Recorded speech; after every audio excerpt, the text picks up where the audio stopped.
Pancasila sebagai dasar negara. Yang pertama adalah sebagai falsafah negara. Yang pertama adalah Pancasila, kedudukan Pancasila sebagai falsafah negara. Apa itu falsafah negara? Pengertiannya adalah Pancasila sebagai falsafah negara adalah Pancasila sebagai dasar penyelenggaraan negara.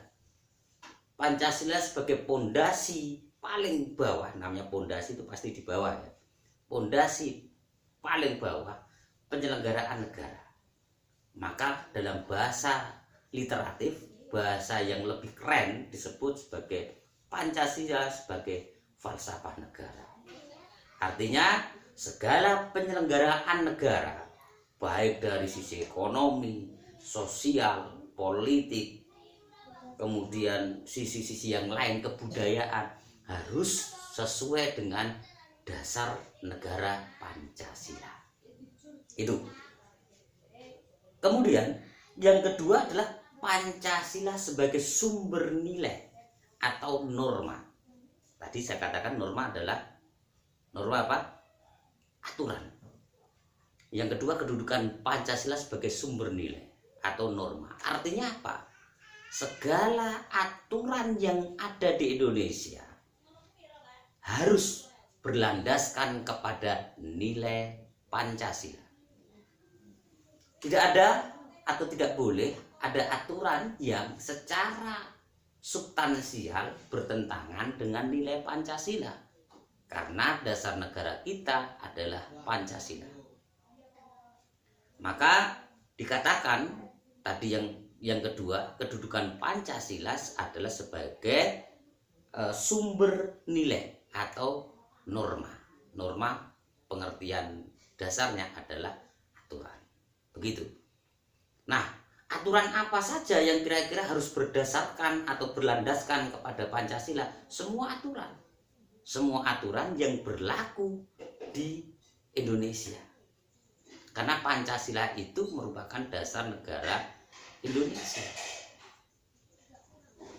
Ada berapa aturan-aturan yang diberlakukan di Indonesia? Nah, itu nanti bab selanjutnya akan diajarkan pada kelas 8 dan kelas 9. Tetapi sebagai bahan literasi saja bahwa peraturan tata peraturan di Indonesia yang diberlakukan di Indonesia yang paling tinggi, aturan tertinggi ya, yang harus berlandaskan kepada Pancasila tadi adalah Undang-Undang Dasar 1945, kemudian TAP MPR atau dalam kepanjangannya Ketetapan MPR, kemudian Undang-Undang nomor 3, kemudian Peraturan Pemerintah Pengganti Undang-Undang atau Perpu, disingkat Perpu.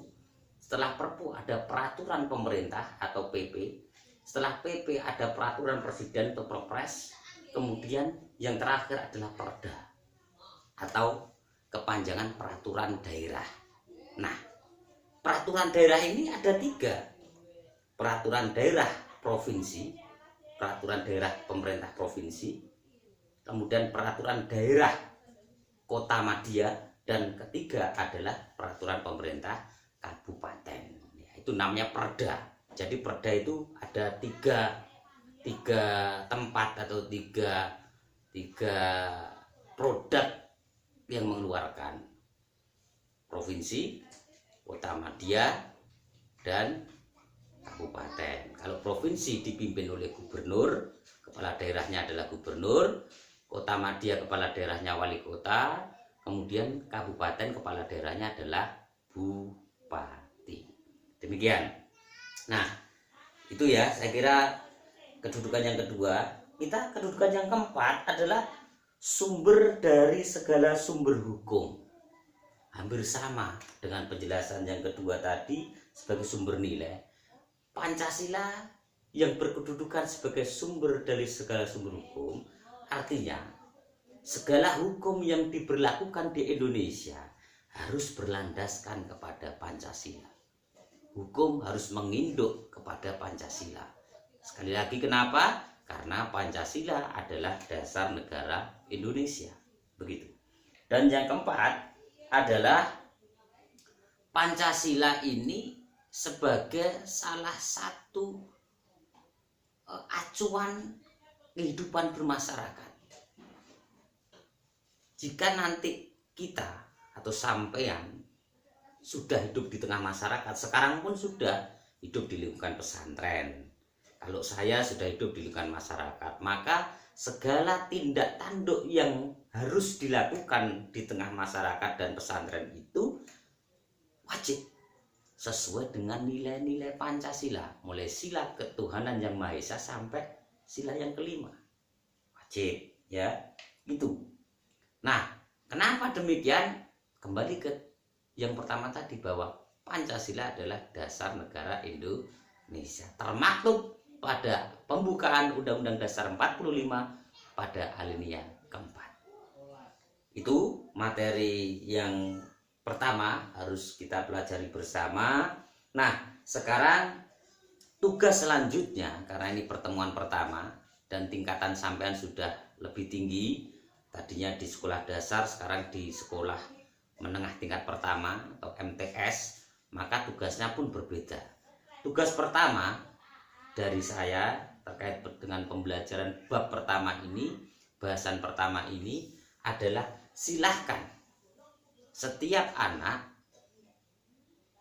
mencontohkan perilaku yang ada di pesantren masing-masing 5 yang itu sesuai dengan nilai Pancasila 5. Kemudian yang kedua, contohkan 5 perilaku Anda di pesantren yang tidak sesuai dengan nilai Pancasila, dan ini harus faktual, sesuai kenyataan, tidak boleh mengarang.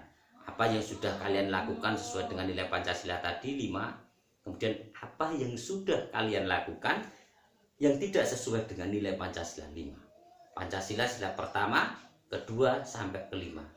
Itu.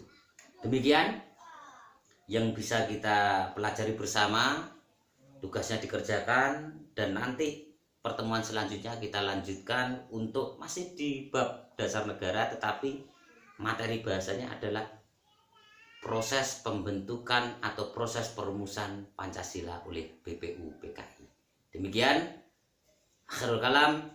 Wassalamualaikum warahmatullahi wabarakatuh.